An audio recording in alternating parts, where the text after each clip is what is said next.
नमस्कार, जय हिंद। स्वागत है आपका द इंडियन इन्फॉर्मर में। और आज हमारे साथ एक खास मेहमान मौजूद है आपके सवालों के जवाब देने के लिए। हमारे साथ मौजूद हैं डॉक्टर के अग्रवाल जी। सर, आपका बहुत बहुत स्वागत है हमारे चैनल में। नमस्कार जी। India observer, Indian informer sir. Indian informer. जी thank you very much for asking me here to come. धन्यवाद सर। सर, आपको बहुत बहुत पहले तो धन्यवाद। आप एक कोरोना वॉरियर है हमारे लिए सर, डटे हुए हैं, उसके लिए आपका पहले बहुत बहुत धन्यवाद सर। और सर, हम अपनी जो प्रश्न है, अभी लोगों के मन में इसको लेके बहुत काफी आशंकाएं हैं, तो एक्सपेक्टेड भी हैं, वो आशंकाएं एक्सपेक्टेड भी हैं, लोगों के मन में डर भी है, लेकिन डरो लेकिन पैनिक नहीं। जी सर। डरो उतना कि प्रिकॉशंस लो, पैनिक नहीं। सर, कोविड-19 किस टाइप का वायरस है? वायरसेस कई प्रकार के होते हैं जी। एक वायरस होता है जो ब्रेन का बुखार करता है, जिसे हम एन्सेफेलाइटिस बोलते हैं। जी। दूसरे वायरसेस होते हैं जो डायरिया करते हैं, जो पेट के अंदर में हमारे को लूज मोशंस करते हैं। और हेलो। Yes sir. इसके अलावा जो वायरस होते हैं जो सांस की नली में जाते हैं, उसे हम रेस्पिरेटरी वायरसेस बोलते हैं।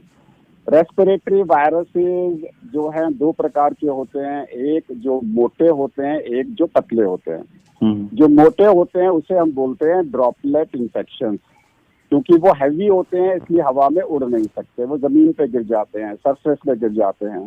तो ये जो कोविड-19 वायरस है ये वो वाला वायरस है। इसके अलावा फ्लू भी हो सकता है, अदर कोरोना वायरस भी हो सकते हैं, रेस्पिरेटरी सिंसिटियल वायरस भी हो सकते हैं। बट अभी जो हम समझना चाहते हैं कोविड-19 वायरस, इसका साइज 5 माइक्रोन से ज्यादा होता है, ये हैवी होता है, ये बाहर निकल के 1 मीटर के अंदर अंदर जहां भी उसको सरफेस मिलेगी ये उसके ऊपर में गिर जाएगा। तो इसका मतलब है कि दो प्रकार की ये बीमारियां दो प्रकार से फैल सकती हैं। एक तो ह्यूमन टू ह्यूमन, यानी कि 3 फीट के एरिया में अगर मेरा एक आदमी खड़ा है क्लोज कांटेक्ट में तो मैं बीमारी कर दूंगा, या सरफेस टू ह्यूमन कि मैं किसी सरफेस को टच कर रहा हूं जिसके ऊपर में वायरस है और मुझे इन्फेक्शन हो रहा है। ओके सर, तो इसके क्या सिम्टम्स जो अभी तक सामने आए हैं उसको देख के ये ऐसा लगे किसी इंसान में पाया जाए तो उसे लगे कि अभी मुझे चेकअप कराने की जरूरत है? आज की डेट में किसी को भी अगर इन्फ्लुएंजा लाइक इलनेस है, यानी कि उसको खांसी है, बुखार है और सांस फूल रहा है, तो वो अपनी जांच कराए। और साथ में अगर उसको लॉस ऑफ टेस्ट है, लॉस ऑफ स्मेल है, तो बिल्कुल इग्नोर ना करे। या सिंपल ब्लड टेस्ट में उसको ESR ज्यादा दिख रहा है, CRP ज्यादा दिख रहा है, या लिम्फोसाइट काउंट कम दिख रहा है, तो इग्नोर ना करें। ओके सर, कोरोना की जो शुरुआत हुई उसके साथ एक फेक न्यूज की भी शुरुआत हो गई। फेक उपचारों की कहे तो एक तरीके से शुरुआत हो गई थी, जिनमें से कई उपचार आए जैसे कि लहसुन का उबाल कर पानी पीने से ठीक हो जाएगा, कोई कहता है गोमूत्र से ठीक हो जाएगा, कोई कहता है गोबर के लेप लगाने से ठीक हो जाएगा, किसी ने कहा तेल नाक में डाले तो ठीक हो जाएगा। कई सारी ऐसी चीजें आई। तो सर, इस पर आपका क्या कहना है? भाई, आज की डेट में स्टैंडर्ड प्रोटोकॉल सरकार की तरफ से डिसाइडेड हैं, क्योंकि ये नोटिफाइबल डिसीज है, हर पेशेंट को नोटिफिकेशन जरूरी है, और स्टैंडर्ड ट्रीटमेंट गाइडलाइंस है सरकार की, उसी के हिसाब से आपने इलाज करना है। आपके पास में कोई ऑप्शन नहीं है कि आप अपने एक्सपेरिमेंट करो इसके ऊपर में और उल्टी सीधी चीजों को ट्राई करो। ओके सर, तो मतलब ये एक तरीके से गुमराह करने की साजिश है? जी हाँ, ये फेक चीजों पे मत जाओ। ट्रीटमेंट प्रोटोकॉल सिर्फ सरकार की तरफ से जो अवेलेबल है सरकार की वेबसाइट पे, उसको देखो। ओके सर, इससे सबसे ज्यादा किस उम्र के लोगों को खतरा है? किसी भी उम्र के लोगों को खतरा हो सकता है, चाहे वो बच्चे हो, बूढ़े हो, जवान हो। लेकिन मृत्यु ज्यादा उन लोगों की होती है जिनकी उम्र 60+ है, जिनको अंडरलाइंग बीमारी है, जो पहले से ही जिनकी इम्यूनिटी लो है या बीमारियां हैं, उनको उन लोगों को मृत्यु होने के चांसेस ज्यादा हैं। बीमारी होने के चांसेस सबको एक जैसे हैं। ओके सर, एक मेरे दर्शक ने मुझसे वीडियो शेयर करके पूछा था कि एक डॉक्टर कह रहे हैं कि सांस रोके, अगर आप नॉर्मल सांस रोक पा रहे हैं तो आपको कोरोना नहीं है। सर, ऐसा नहीं है, क्योंकि अगर आपको खांसी है तब तो ऐसा हो सकता है कि खांसी नॉर्मली जिसको बार बार खांसी हो रही है, ड्राई खांसी हो रही है, वो 30 सेकंड तक सांस नहीं रोक पाएगा। लेकिन अगर आपको नेजल डिस्चार्ज है, स्नीजिंग है, बुखार है, आपको डायरिया है, उसमें तो खांसी इतनी जरूरी होनी जरूरी नहीं है। तो ये कोरोना का लक्षण नहीं है, ये सिर्फ लक्षण है कि आपको सीवियर खांसी है कि नहीं है। ओके सर, ये अभी तक कहा जा रहा था ड्रॉपलेट से फैलता है, क्या सर ये हवा से भी फैलता है? ड्रॉपलेट का मतलब है कि ये 1 से 2 मीटर तक हवा में फैलता है, हवा में घूमता नहीं है। लेकिन हवा से तो फैलेगा 3 मीटर, 3 और 6 फीट के अंदर। कुछ लोग कह रहे हैं कि अगर आप जोर से खांसी करते हो, चिल्लाते हो, गाते हो, तो ये कुछ और मीटर तक जा सकता है, 7 मीटर तक भी जा सकता है इसके साथ में जो है। तो इसके लिए हमारे को तो ये प्रिकॉशन, हमें इसके बारे में सोचना ही नहीं है हवा में फैलता है कि नहीं फैलता। हमें बाहर जा रहे हैं तो हमें रुमाल का, कपड़े का मास्क जरूर पहनना है। जी सर। ये सर एक सरफेस पे कितनी देर तक रह सकता है? एक सरफेस पे अलग अलग स्टडीज हैं, एवरेज 3 दिन तक रह सकता है, लेकिन डायमंड शिप में तो 17 दिन तक रहा था। इसलिए every person you are meeting is corona positive and every surface you are touching is corona positive. Okay sir, ये गर्मी आ चुकी है, तो सर इस पे कोई असर पड़ेगा कोरोना पर? भाई गर्मियां तो बाहर आएंगी ना, घर के अंदर तो एसी लगे हुए हैं, वहाँ गर्मियां कहाँ आएंगी? जो सेंट्रल एसी युक्त मॉल्स हैं, सिनेमा हॉल्स हैं, दुकानें हैं, वहाँ तो गर्मी नहीं आएंगी, वहाँ तो वायरस जिंदा रहेगा। ओके सर, हमारे देश में कोरोना से पीड़ित जो व्यक्ति है उसकी इम्यूनिटी यानी कि लड़ने की क्षमता कोरोना से कितनी है, इसे निर्धारित करने का कोई तरीका है इस वक्त? अगर आपको ये देखना है मेरी लंग कैपेसिटी कितनी है, फिर तो आप 6 मिनट में चल के देख लीजिए। आप 500 मीटर चलते हो तो लंग की कैपेसिटी नॉर्मल है। जहाँ तक न्यूट्रिशन का सवाल है, आपने 7 प्लस 6 तेज खाने हैं, एडिक्वेट विटामिन डी लेना है, आपने ड्राई फ्रूट्स खाने हैं, 50% फ्रूट्स एंड वेजिटेबल्स खाने हैं, ताकि आपकी इम्यूनिटी बनी रहे। ओके सर, योगा कितना इफेक्टिव है इसमें, और home exercise? Home and exercises बहुत अच्छी हैं, लेकिन इस वक्त में कोई भी डीप ब्रीदिंग एक्सरसाइज ना करें। स्लोअर एंड डीपर ब्रीदिंग आप कर सकते हैं, लेकिन अगर आप कोई भी डीप ब्रीदिंग एक्सरसाइज करते हैं जिसमें हवा जोर से बाहर निकल रही है, वो नुकसानदेह हो सकती है दूसरों को। ओके सर, एक यूपी सरकार ने गाइडलाइन जारी की एसी के लेकर, जो एयर कंडीशंस लगाए जा रहे हैं, कार या घर में एसी चलाने से क्या कोरोना संक्रमण बढ़ सकता है? आप कार में जा रहे हैं तो एसी का इस्तेमाल ना करें, खिड़कियां खुली करके रखें, ड्राइवर को भी आप मास्क पहनाएं, आप भी मास्क पहनाएं। घर के अंदर भी जहाँ जहाँ पॉसिबल है, 2 विंडोज पॉसिबल है, वहाँ विंडो रखें। अगर आपके घर में, क्योंकि अभी लॉकडाउन चल रहा है, 15-21 दिन हो चुके हैं और घर में किसी को सिम्टम्स नहीं हुए, इसका मतलब है कि आपके घर में किसी को इन्फेक्शन नहीं है। तो इस सिचुएशन के अंदर में आप विंडो एसी लगा सकते हैं। स्लिप एसी फिर भी रिकमेंडेड नहीं है आज की सिचुएशन में। ओके सर, तो जिससे पहले से कोई बीमारी है जैसे डायबिटीज, टीबी, अस्थमा, तो उन पर ये क्या इफेक्ट करेगा, अगर वो छोटे उम्र का भी है? भले बिल्कुल इफेक्ट करेगा, ज्यादा इफेक्ट करेगा। छोटी उम्र वालों को तो नहीं, लेकिन जिनकी उम्र ज्यादा है और ज्यादा बीमारियां हैं तो उनको मरने की संभावना बढ़ जाती है। ओके सर, अभी रिसेंट में एक डॉक्टर जो इंदौर के थे, उनकी मृत्यु की दुर्भाग्यपूर्ण खबर आई, तो उनको हमने देखा कि उनको नॉर्मल खांसी जुकाम था, तब सर 1 हफ्ते में उनकी डेथ होना कोरोना से, क्या सर वो पहचान नहीं पाए उसको? नहीं, रैपिड कोरोना में जब भी 2 ग्रुप होते हैं, एक होता है एसिम्प्टोमेटिक, एक होता है रैपिडली सिम्प्टोमेटिक। जो रैपिडली सिम्प्टोमेटिक ग्रुप होता है वो सुबह आपको ठीक लगेगा, शाम को एक्सरे खराब हुआ, अगले दिन एक्सरे और खराब हुआ और 48 घंटे में इनकी डेथ हो जाती है। तो ये बड़ा रैपिडली, इसको हम साइटोकाइन स्टॉर्म बोलते हैं, जिसमें रैपिड डेथ होती है। ओके सर, पहले ये था कि ये फेफड़ों पर ज्यादा अटैक करता है, लेकिन हाल ही में हमने देखा है कि हार्ट पर भी इसका असर रहा है। दिल पर सर क्या असर करता है? ये 3 चीजों में इफेक्ट करता है। फेफड़ों में करता है, दूसरा करता है किडनीज में, अल्टीमेटली डेथ किडनी फेलियर से होती है, तीसरा है हार्ट में। 10% लोगों में ये हार्ट अटैक, हार्ट फेलियर, लो पंपिंग एक्शन, मायोकार्डाइटिस ये कर सकता है। ओके सर, कई लोग इस वक्त खांसी जुकाम को सीरियस नहीं ले रहे हैं। उनका कहना है हम एक्सरसाइज करते हैं तो हमें नहीं होगा, वो दवाई लेकर उसको, जैसे कफ सिरप से उसको लेकर दबाने की कोशिश कर रहे हैं। कितना सही है ये? भाई आज की डेट में अगर आपको खांसी है और खांसी के साथ बुखार है और बुखार के साथ में ब्रेथलेसनेस है तो बिल्कुल भी इग्नोर ना करें। ओके। सर गले में खराश से भी इसका कुछ लेना देना है क्या? अगर गले में खराश है, बुखार नहीं है, तो शायद ये कोरोना नहीं है। उसके अंदर में आपको किसी भी हालत में, खासकर बच्चों में, अगर बुखार और गले में खराश है उसे इग्नोर ना करें, वो स्ट्रेप्टोकोकल सोर थ्रोट हो सकता है। ओके सर, ये मेरे एक दोस्त ने सवाल पूछा है कि अगर कोई व्यक्ति कोविड संक्रमित है, उसके संपर्क में आता है, लेकिन 5 दिन तक कोई लक्षण उसको दिखाई नहीं देते हैं, तो क्या उसे टेस्ट कराना जरूरी है? तो देखिए, टेस्टिंग पॉलिसी सरकार की तरफ से है। अगर आपके पास में कोविड पॉजिटिव पेशेंट है, उसके टच में आप आए हो और आप 10 मिनट से ज्यादा उसके साथ रहे हो, तो 5 और 7 दिन के बीच में आप टेस्ट करवा सकते हो। ये ICMR की पॉलिसी है। ओके। जैसे सर एक एग्जांपल उदाहरण देके हैं कि मुझे खांसी है, सर में दर्द है, बुखार है, लेकिन मैं घर में आइसोलेटेड हूँ बहुत दिनों से, किसी व्यक्ति के संपर्क में नहीं आया जो कोरोना से संक्रमित है, तो सर उसको क्या जांच कराने की जरूरत है? क्या उसको खतरा है अभी? इंडिया में अगर इंटरनेशनली लेके चलें, there is a no testing policy. ऐसी सिचुएशन में आप अपने आप को घोषित कर सकते हो कि मैं बिल्कुल ठीक हूँ।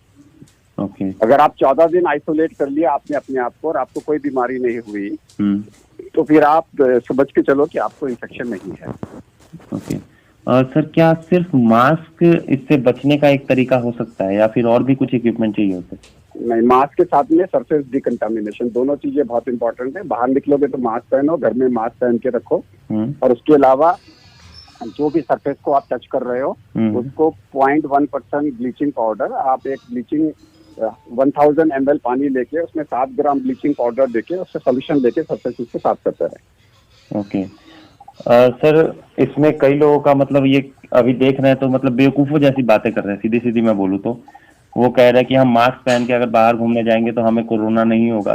तो सर उन्हें बस एक एग्जांपल आप शायद दे सके, मेरे से अच्छा ही देंगे शायद, कि अगर आप बाहर जा रहे हैं, आपने मास्क नहीं पहना, लेकिन अगर आप सरफेसेस को टच कर रहे हैं तो फिर आपके हाथ में तो वायरस आ गया ना।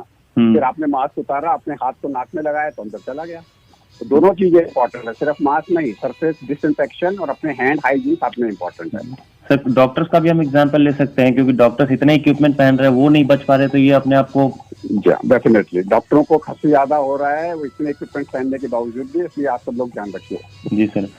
सर एक बात अभी चल रही है कि prevention is better than cure. इसको मैं अगर अलग तरीके से कहूँ तो इस वक्त शायद prevention is the only cure. क्या ये सही है? Yes, definitely prevention is the only vaccine. और सर क्या सिक्के और नोट्स जो हम मतलब दुकान से लेते हैं, खरीदारी करके आते हैं, इससे भी कोरोना फैल सकता है?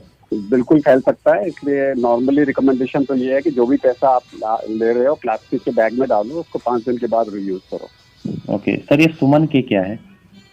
सुमन के अगर आपने हाथ धोने हैं तो उसका सुमन के याद रखिए। S फॉर सीधा, U फॉर उल्टा, M फॉर मुट्ठी, A फॉर अंगूठा और N फॉर नाखून और K फॉर कलाई। इसको इस तरीके से साफ करें 20 सेकंड तक। ओके सर, ये मतलब हाथ धोने के तरीके हैं। जी हाँ। तो सर ऐसा कोई रिकमेंडेड तो नहीं है कि हमें एवरेज इतने घंटे पे या इतने मिनट पे हाथ धोना ही है?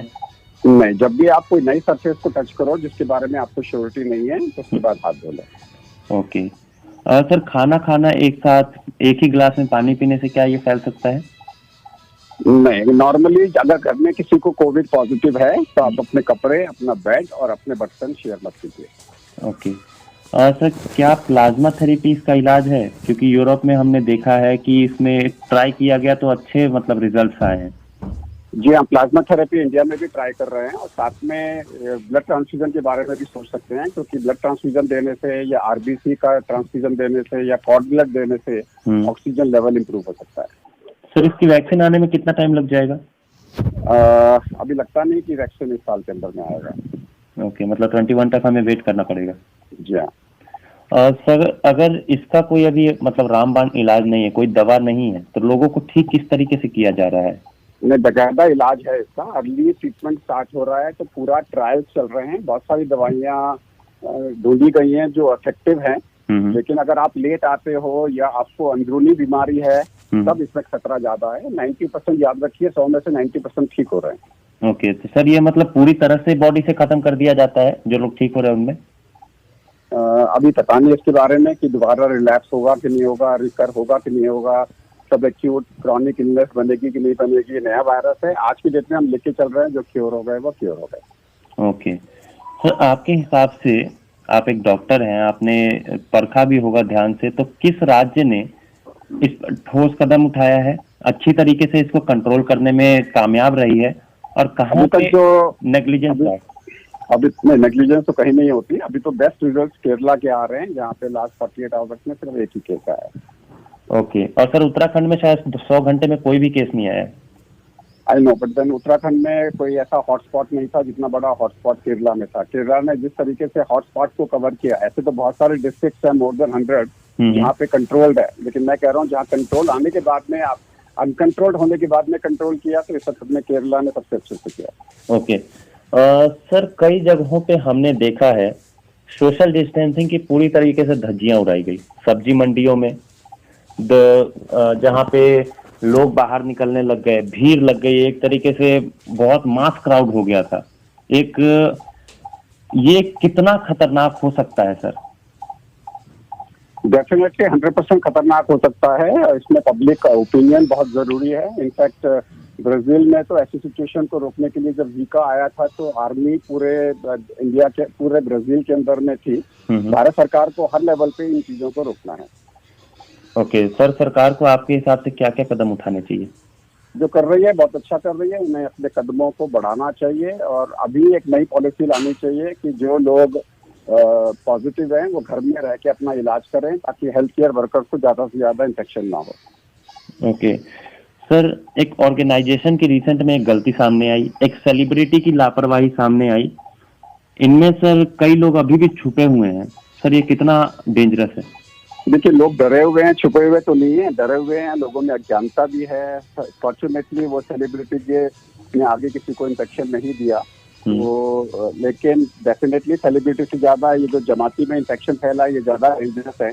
तो सरकार को पूरी कोशिश करनी चाहिए कि इतनी अवेयरनेस करे कि लोग आगे आके अपना इलाज कराएं। सर क्योंकि अभी हमने देखा 21-22 दिन हो चुके हैं लॉकडाउन को लगे हुए। अभी लॉकडाउन एक्सटेंड भी कर दिया जा चुका है, लेकिन आज भी लोगों को हमें यही क्यों समझाना पड़ रहा है कि लॉकडाउन को फॉलो करें, ये उनके लिए बढ़िया है? क्या सर अवेयरनेस की कमी है? इग्नोरेंस है। अवेयरनेस की कमी नहीं है, इग्नोरेंस है। तो लोग इसके अंदर में सरकार को, सारे स्पिरिचुअल गुरुज को साथ में आके, सेलिब्रिटीज को बार बार इसके बारे में बोलना चाहिए। जो सरकार की नहीं सुन रहा वो स्पिरिचुअल गुरुज की सुनेगा, या फिर वो सेलिब्रिटीज की सुनेगा। ओके सर, एक फेसबुक से ही मैं क्वेश्चन उठा रहा हूँ। अब ये सही है कि गलत है आप मुझे बताइएगा सर, कि कुछ लोगों ने जो विदेश से आए, उन्होंने पैरासीटामोल की गोलियां खा के ये थर्मल स्क्रीनिंग से निकलने में कामयाब रहे। क्या ये सर पॉसिबल है, पैरासीटामोल की गोली खा के थर्मल स्क्रीनिंग से बाहर निकलना? तो थर्मल स्क्रीनिंग सिर्फ टेम्परेचर को चेक कर रहा है। अगर पैरासीटामोल खाओगे तो फिर उसमें आपको पता नहीं लगेगा कि टेम्परेचर है कि नहीं है। ये क्राइम है, ये क्रिमिनल है। इस इंफॉर्मेशन को रोकना, ये इस इंफॉर्मेशन को रोकना क्रिमिनल है। और ऐसे लोगों को जिन्होंने इस तरीके से किया, उनके बारे में पता लगा तो एक्शन होना चाहिए। ओके सर, कई जगह ये देखा गया कि डॉक्टर्स के ऊपर थूका गया, तो इसको हम अटेम्प्ट टू मर्डर मान सकते हैं? बड़ा अनफॉर्चुनेट है। सेक्शन 269, 270 के अंदर में उनके ऊपर में कार्रवाई हो सकती है, क्योंकि इस तरीके से आप इन्फेक्शन को स्प्रेड कर रहे हो, दूसरे के ऊपर में खतरा डाल रहे हो। सर कल जो प्रधानमंत्री जी का भाषण था, हाँ, तो सर उसमें उन्होंने कहा कि हमने 200 से ज्यादा लैब्स अभी हमारे देश में मौजूद हैं। क्या ये सर काफी है या और बनाने की जरूरत है? भाई अभी ये लॉकडाउन में है, जहाँ पे टेस्टिंग हमारी कंट्री में इतनी ज्यादा फैसिलिटी नहीं है आज की डेट में, बट टेस्टिंग ज्यादा होनी चाहिए। और कुछ नीतियों में भी बदलाव आना चाहिए सरकार की, क्योंकि आज की डेट में आप टेस्टिंग से नॉन टेस्टिंग एग्जिट कर सकते हो। उन लोगों का जो क्योर हो गए हैं, उनमें 2 टेस्ट करने की जो आपकी पॉलिसी है, उसमें भी बदलाव की जरूरत है, ताकि टेस्ट आप डायग्नोज करने के लिए करो, ना कि क्योर करने के लिए। क्योर करने के लिए आप यूनिवर्सल प्रिकॉशंस ले सकते हो। ओके सर, कोरोना वॉरियर आप खुद है सर। कई जगहों पे हमले की खबर आई कोरोना, कल हमने मुरादाबाद का देखा, 2 दिन पहले पटियाला का देखा। कई जगहों पर सर ये कोरोना वॉरियर्स पे हमले किए जा रहे हैं। सर इस पर आपका क्या कहना है? भाई आज की डेट में हमें हमारा काम करने दो, डॉक्टरों को अपना काम करने दो। हमारे लिए मीडिया, सरकार और पब्लिक को लड़ना चाहिए कि डॉक्टरों की सेफ्टी हो। ये ड्यूटी पब्लिक की है और ये ड्यूटी सरकार की है, ये ड्यूटी मीडिया की है। सब लोग मिलके ऐसे चुनिंदे लोगों को ऐसे चुनिंदा लोगों को जो डॉक्टरों पे हमला कर रहे हैं उनको आप पकड़ के पुलिस में दो, उनके ऊपर में एक्शन लो, उनको जेल में डालो। हम इसके बारे में लड़ना नहीं चाहते क्योंकि इस वक्त में हमारे को आपकी जान बचाना जरूरी है। जी सर। सर आप आखिरी में देश के नाम क्या संदेश देना चाहेंगे? मेरा एक ही संदेश है, कोरोना नमस्ते सब लोगों को। आप लोग आपस में आज आपको अपने आप को बचाने, अपनी फैमिली को बचाने की आपकी जरूरी है। सरकार आपके घर में नहीं घुस सकती, सरकार आपके साथ में एक इंस्पेक्टर नहीं दे सकती, इसलिए पूरी ड्यूटी आपकी है कि आप अपने को, अपने परिवार को, अपने समाज को, अपने देश को बचाओ। इसके लिए आप मास्क पहन के बाहर निकलो, हाथ धो और डिसैनिटाइज करो किसी भी सरफेस को अगर आप टच करते हो। कोरोना नमस्ते। ओके, बहुत बहुत धन्यवाद सर हमारे साथ जुड़ने के लिए। आपने सर बहुत सारे लोगों का भ्रम भी दूर किया और हमारे सवालों के जवाब दिए। धन्यवाद सर।